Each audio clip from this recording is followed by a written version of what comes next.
cours du soja a reculé jeudi à Chicago à l'issue d'une séance sujette à des prises de profit après les fortes hausses des cours de la veille.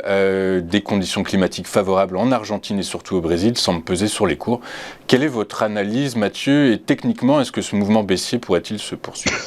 Alors en fait, il faut décomposer la lecture des cours du soja sur plusieurs périodes. Alors la première, on va dire, c'est de 2015 à début de mi-2020, où on est effectivement sur une lente glissade que l'on peut presque, sur cet horizon de temps à moyen terme, je rappelle que ce graphique, une bougie correspond à une semaine de cotation, qu'on peut presque donc en fait assimiler là aussi à une base de fondation, à en fait une digestion de la très longue phase de baisse qui a duré plusieurs années.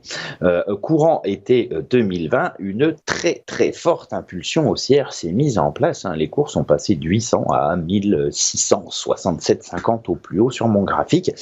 C'est un élément majeur qui guide d'une certaine façon, qui tient vraiment le pas à toutes les autres lectures. C'est une impulsion très très forte. Et cette impulsion, elle a été retracée récemment jusqu'à atteindre le support majeur aux alentours des 1200. C'est un niveau fort, c'est le sommet, vous le voyez, de 2016, sommet qui est donc devenu support. Lorsqu'on a des polarités qui se mettent en place, d'anciennes résistances à support, c'est le signe qu'une tendance haussière ici est toujours active, avec la réaction des 2 dernières semaines.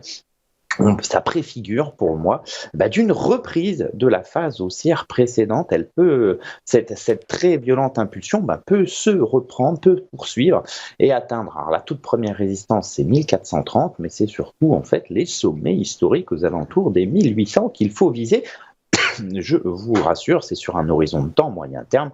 Un mouvement comme cela peut prendre plusieurs mois, voire quasiment une année complète. Mais à terme, c'est bien ce niveau qu'il faut viser. Donc la tendance haussière, pour moi, elle reprend maintenant sur les cours du soja.